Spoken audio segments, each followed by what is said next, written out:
Apakah sertifikat keris ini bisa dipertanggungjawabkan? Nah, untuk proses sertifikat itu bisa dipertanggungjawabkan.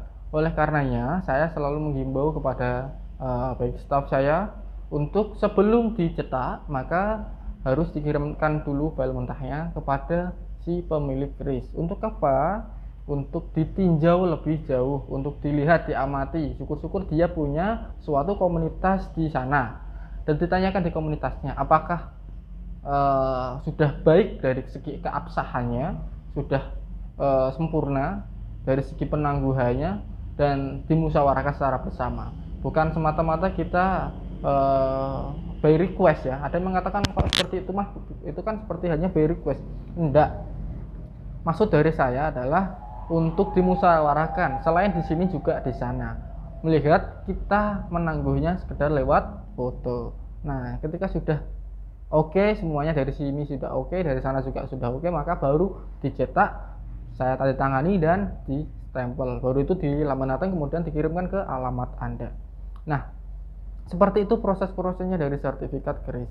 Jadi sebelum Anda bertanya lebih jauh tentang sertifikat keris, alangkah baiknya Anda bisa simak video-video saya, penjelasan-penjelasan saya terkait sertifikat keris. Nah, kemudian apakah keris itu bisa digadekan?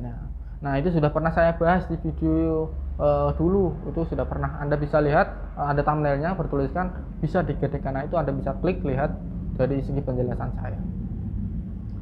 Nah kemudian untuk oknum, beberapa orang mengatakan kalau keris itu yang sudah disertifikatkan bisa menguntungkan banyak orang. Kan saya pernah berkata seperti itu, baik si pemilik keris dan si pembeli ya, si pembelinya.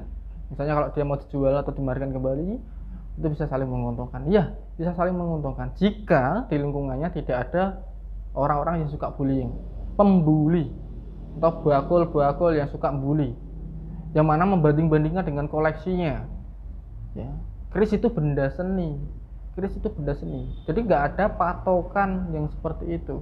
Apalagi mematok, misal keris singkolat pasarannya harus sekian, keris pasarannya harus sekian, keris tangguhin pasarannya harus sekian. Nggak ada seperti itu. Contoh, kenapa saya bilang nggak ada? Contoh kasarnya, Pak Jokowi disuruh koleksi keris, atau bukan disuruh ya, bahasanya agak kasar, mohon maaf, punya koleksi kerisnya Kemardikan, Gara Pasar, harganya 175-an, dia belinya seperti itu. Ini sebagai contoh. Kemudian ada orang lain suka karena ini koleksi dari Pak Presiden, maka harganya harus besar. Nah, ini adalah suatu kebanggaan sendiri. Kenapa harganya atau maharnya lebih besar? Bukan karena suatu benda menjadi patokan mahar tersebut, bukan.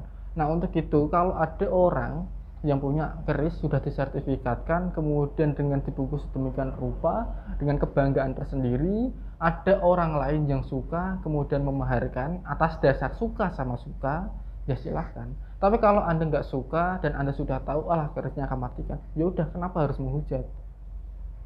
Ya, syukur-syukur Anda malah mendorong agar dia bisa menambah koleksinya, atau dia akan bersemangat lagi untuk mengkoleksi keris ya, seperti itu. Kalau kita kembangkan kasus bullying seperti ini, yang ada malah kita yang rugi, bukan yang membuat sertifikat, yang bukan kertasnya yang buat rugi, tapi dari segi bahasa tutur kata-kata yang memang dari mulut ke mulut, sehingga merujuk ke satu orang tersebut. Satu orang itu akan patah semangatnya ya. Sekian, semoga bermanfaat. Salam Rahayu.